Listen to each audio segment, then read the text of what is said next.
The rain was relentless that night, hammering against my windshield like it had a purpose. The wipers strained to keep up, each swipe barely clearing the glass before the downpour obscured it again. I was deep into my shift, somewhere along Highway 89, a stretch of road I'd driven 100 times before. It should have felt familiar, but that night something about it didn't. Before I go deeper into the story, welcome, and make sure to subscribe to the channel, Echoes of Nightmares, and turn on the notification bell so you never miss out on any of the future scary tales. If you're enjoying this story, hit that like button too. Also, leave a comment to let me know where you're listening from in the world. Now, back to my story. I kept my hands steady on the wheel, the glow of the dashboard lights casting faint shadows in the truck. The radio was on low, a static-filled country song playing as background noise, more to keep me company than for any real enjoyment. Out there in the dark, it felt like the world just ended. No towns for miles, no other cars on the road, just me and the sound of rain pounding the roof like a heartbeat. I had a schedule to keep, a delivery to make by morning, but as I looked ahead, the faint glow of the headlights barely cutting through the fog, I couldn't shake the feeling. It wasn't fear, not yet, but an awareness, like the road wasn't as empty as it seemed. Then it happened, a figure, standing just beyond the shoulder, in the rain, illuminated for a split second by my high beams. I hit the brakes hard, the truck groaning under the strain, tires skidding slightly on the wet asphalt. My heart was pounding now, harder than the rain outside. I wasn't sure what I'd seen, or if I'd seen anything at all, but I couldn't just drive past it, could I? If you were out there alone on a road like this, what would you do? My name's Sam.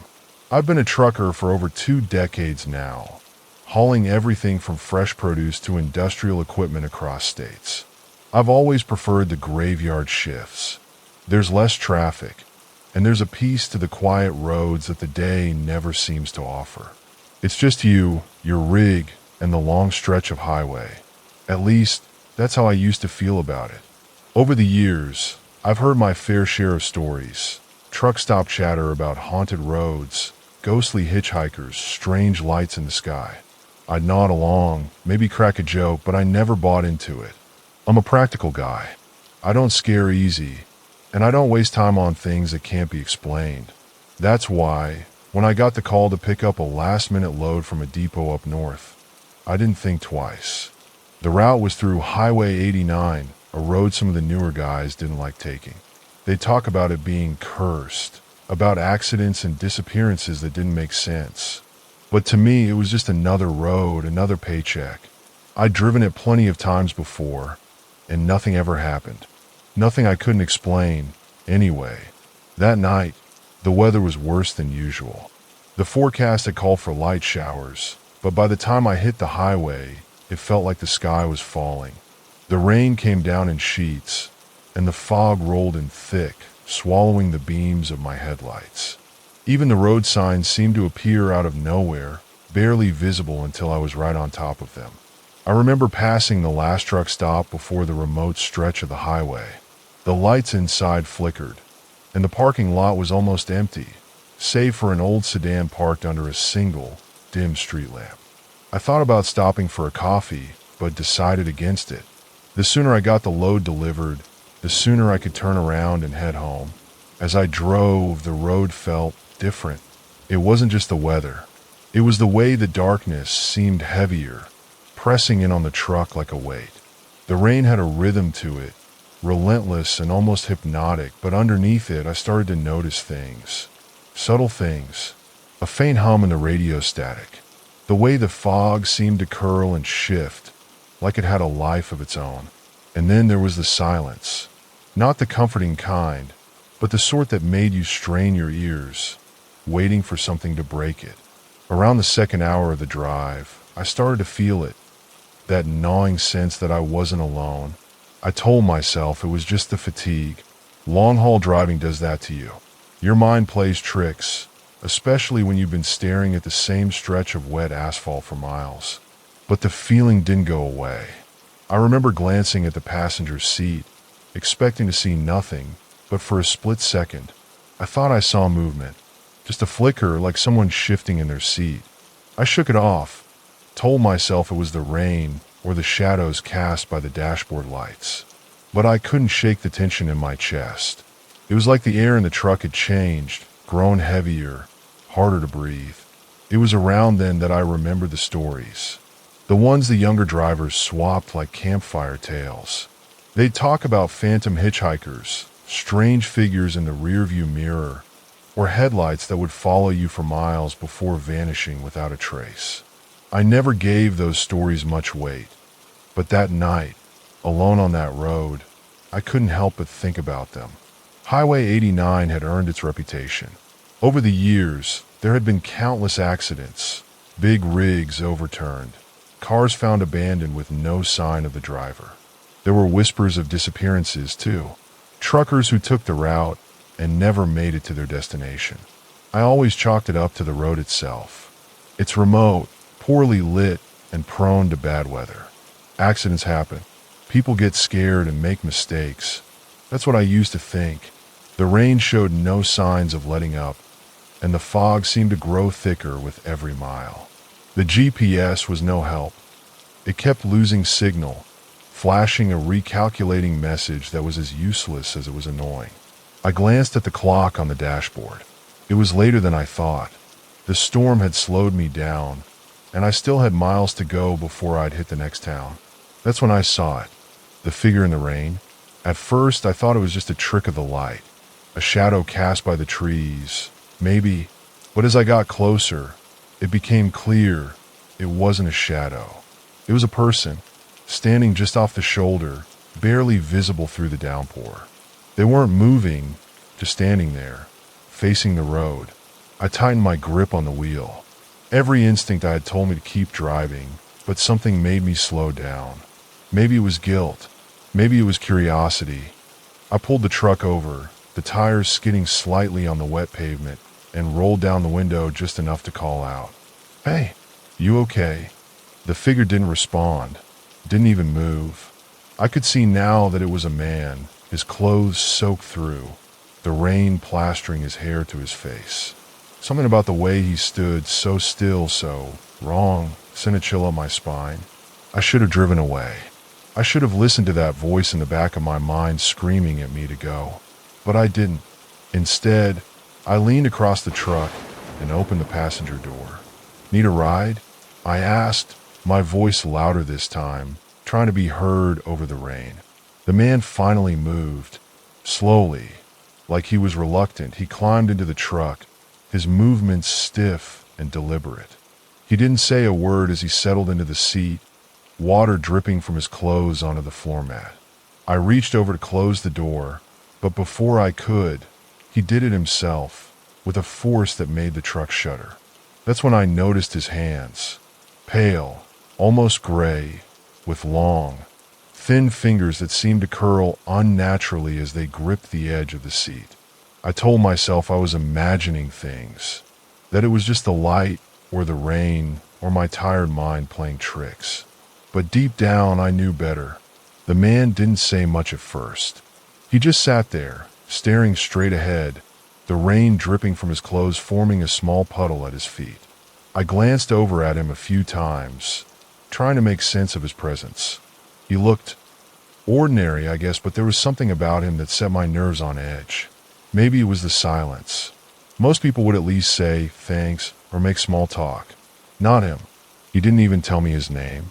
The truck felt colder now, like the air itself had shifted the moment he stepped inside. I adjusted the heat, thinking it might take the chill off, but it didn't help. The rain outside showed no signs of letting up, the wipers working overtime as I merged back onto the highway. The engine rumbled beneath us, a steady noise that somehow made the silence between us even louder. Finally, I broke it. "Where are you headed?" I asked, keeping my eyes on the road. He didn't answer right away, and when he did, his voice was low and raspy, like he hadn't spoken in days. "Just up ahead," he said. I waited for him to elaborate, but he didn't. Up ahead wasn't exactly helpful on a stretch of road with nothing, but trees and fog for miles. But I let it go. We passed the first gas station about 10 minutes later.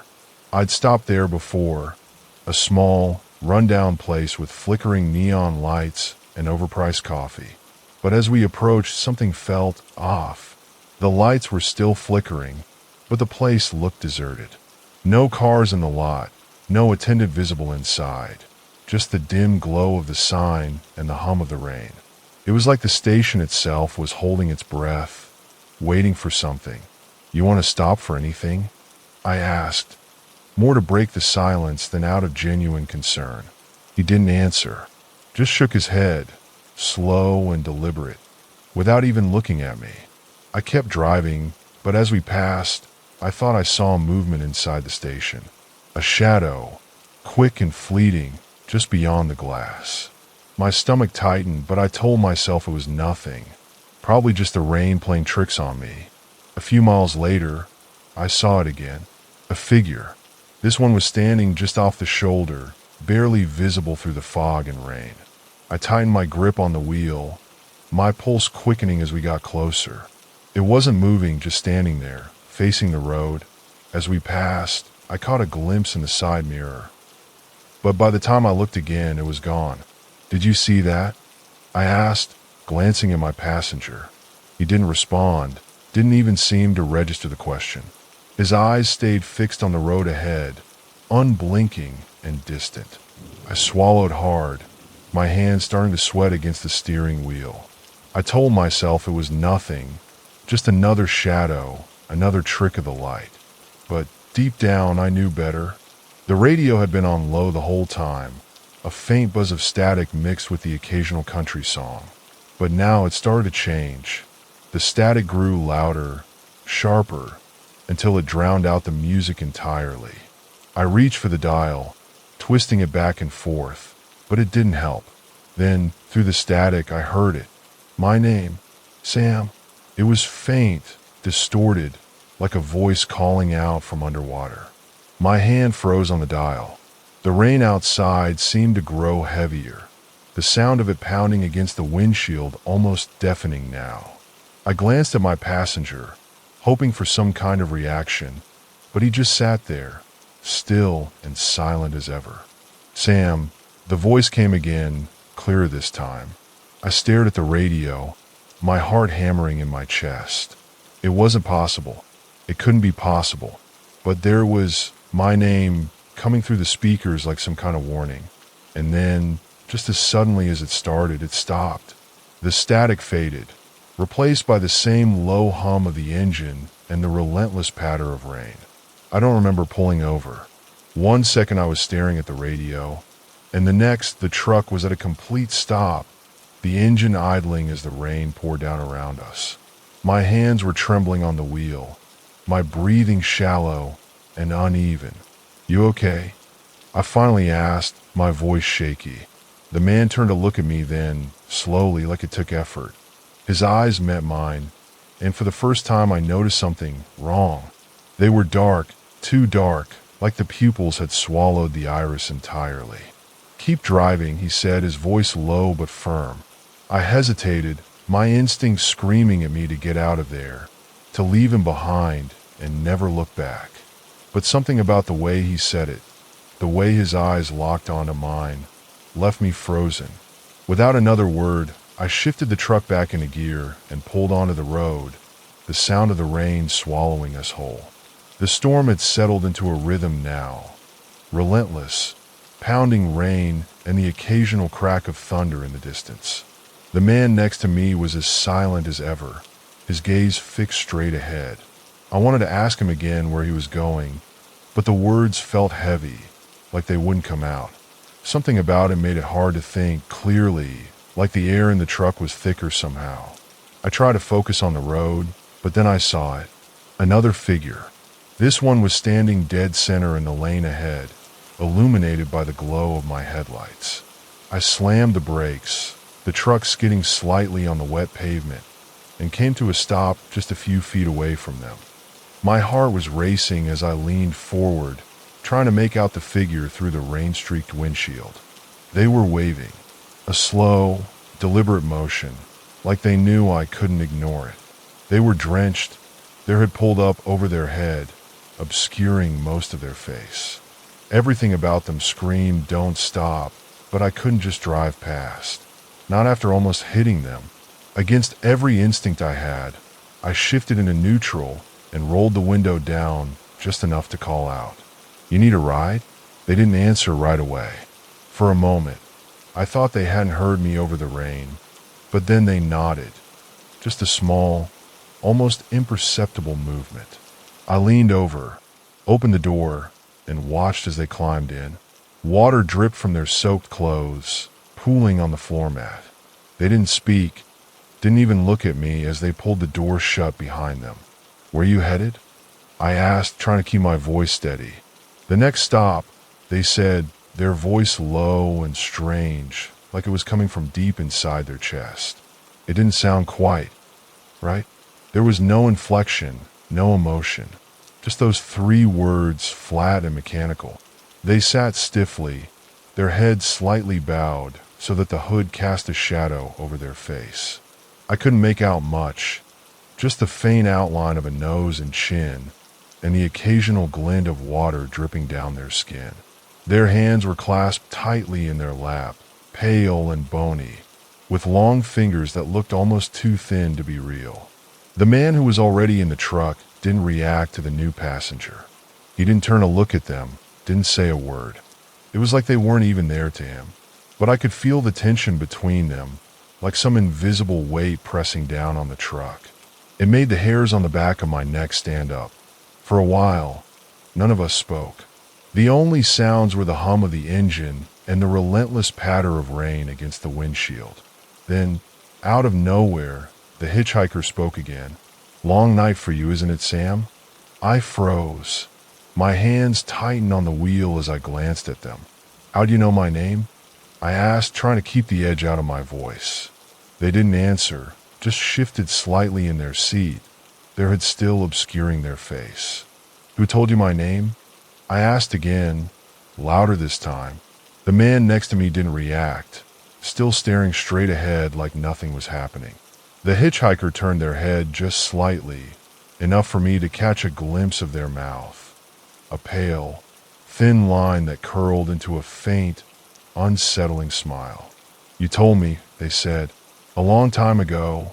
My chest tightened as their words sank in.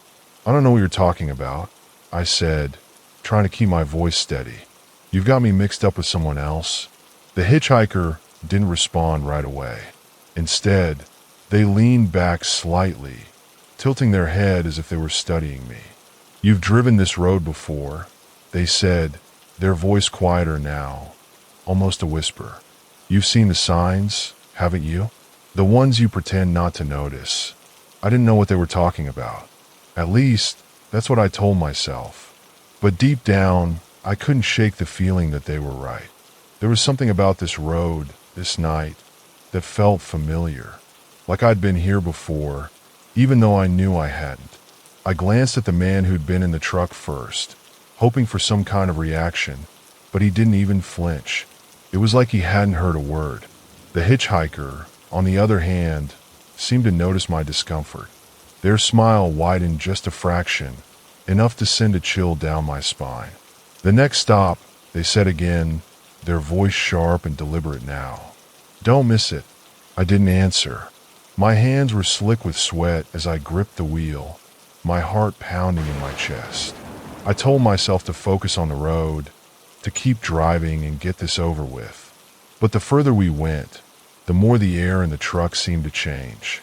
It was colder now, almost freezing, and the rain outside seemed louder, like it was closing in around us. The highway stretched endlessly ahead, swallowed by the darkness and rain.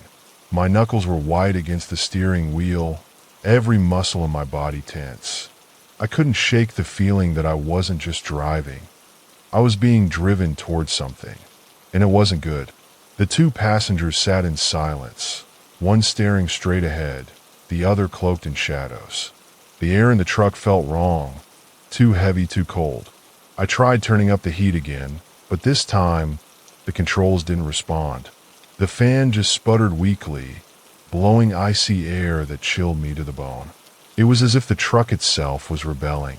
The silence was broken by the softest sound, a low, humming melody.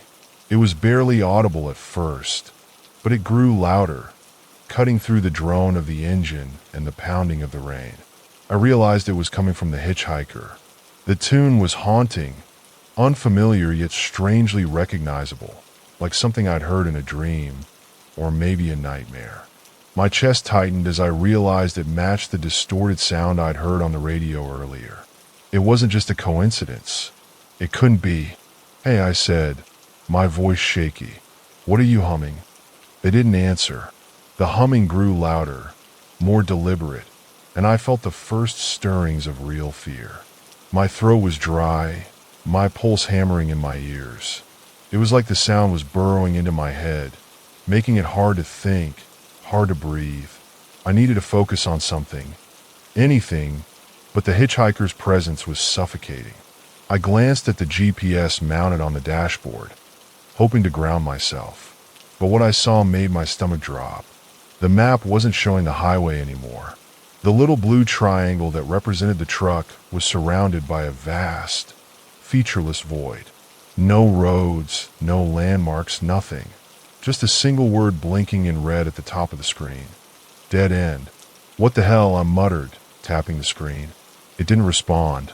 I pressed the buttons, cycled through the menus, but the only thing that changed was the text. It flickered once, twice, then shifted to a new message. Nowhere. The hitchhiker's humming grew louder, almost taunting now, and I felt my chest tighten further. I reached out to unplug the GPS, but before I could, the screen flickered again. This time, it showed something I couldn't ignore. It was my name, my full name, written in the same red letters. Sam Harper. I yanked the cord free, and the screen went black. But the fear didn't leave. It was there, crawling up my spine, settling deep in my gut. Something was happening, something I couldn't explain, and I wasn't sure I wanted to know what it was.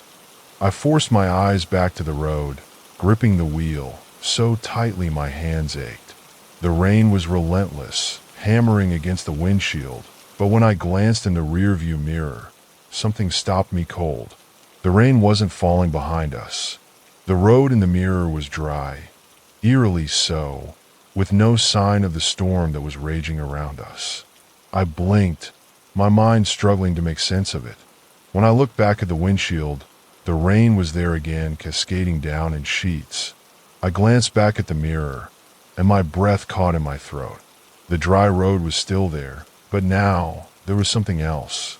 A figure, standing in the middle of the road, far behind the truck. "Do you see that?" I asked, my voice barely above a whisper.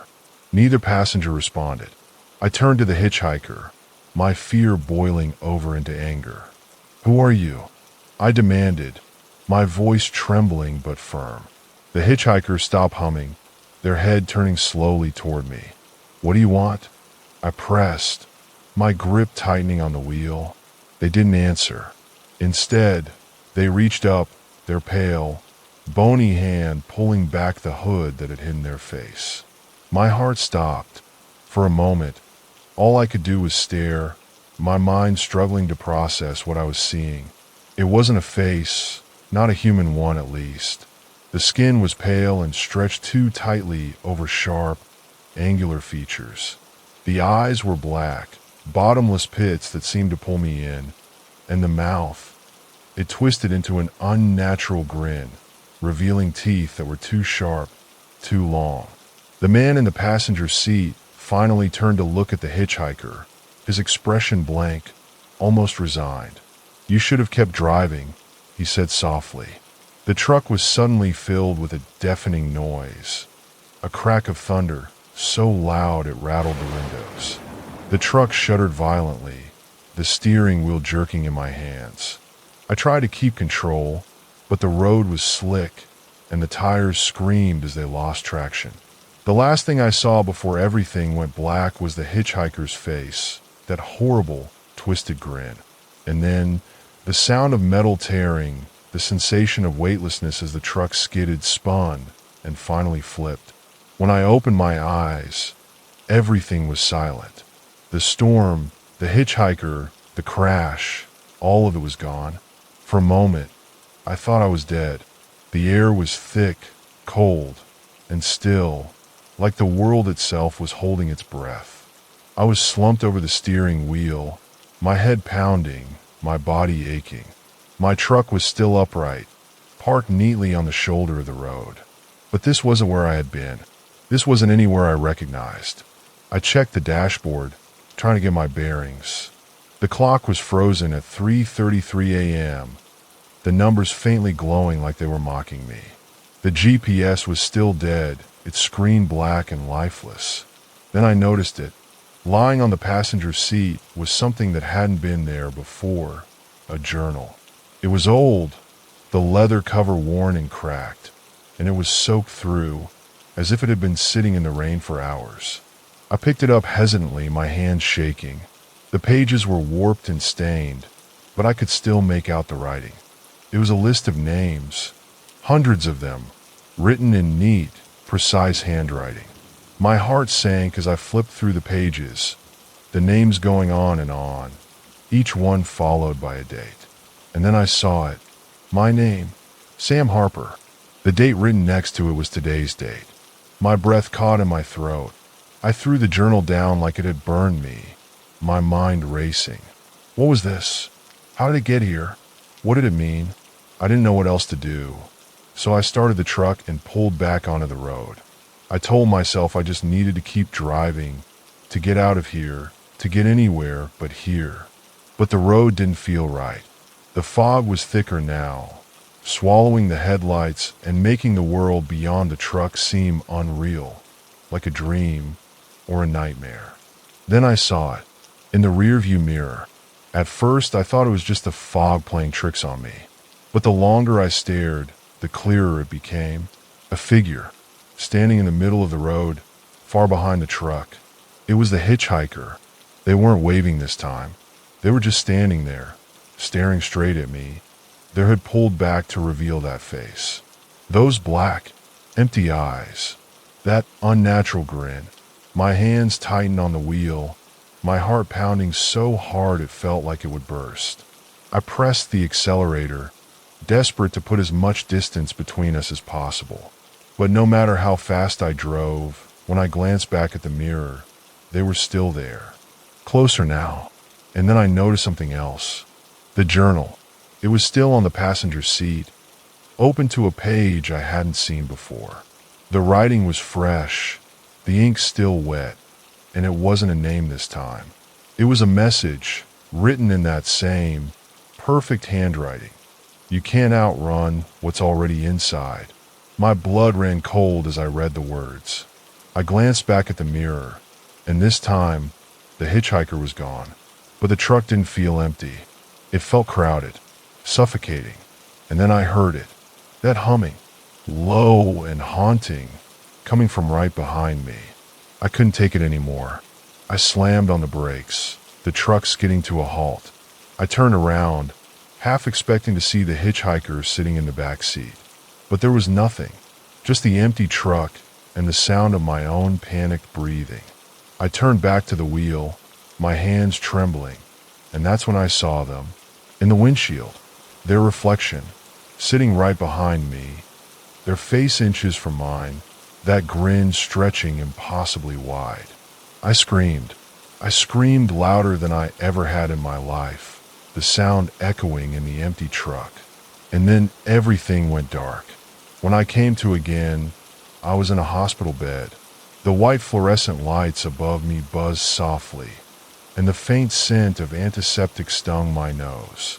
A nurse stood at my side, her expression a mixture of concern and confusion. "You're lucky to be alive," she said. "A passing driver spotted your truck on the side of the road, engine running, but you were unconscious behind the wheel. No sign of an accident or anything. Just you." I tried to explain, but the words caught in my throat. What could I even say? That I'd been haunted by a hitchhiker who wasn't human? That they were still out there? Who would believe me? Even I didn't know if I believed it anymore. Days later, When I was released, I found myself back in my truck. I sat behind the wheel for hours, staring at the empty passenger seat. The journal was gone, so was any trace of the hitchhiker. But every time I closed my eyes, I could see their face. Every time I heard rain against the windshield, I thought I'd hear that haunting hum again. I quit long-haul trucking after that. I told myself it was just too dangerous, too unpredictable. But the truth? I couldn't face the open road again. Not after what happened. Not knowing what else might be out there, waiting. And that highway? I haven't driven it since. But I've heard stories. Stories about other truckers seeing a figure on the side of the road during storms. Stories about people hearing a strange hum through their radios. So if you ever find yourself driving that stretch of highway and you see someone standing in the rain, waving for a ride, keep driving. Because some passengers aren't meant to make it to their destination. What do you think really happened to me on that stormy night?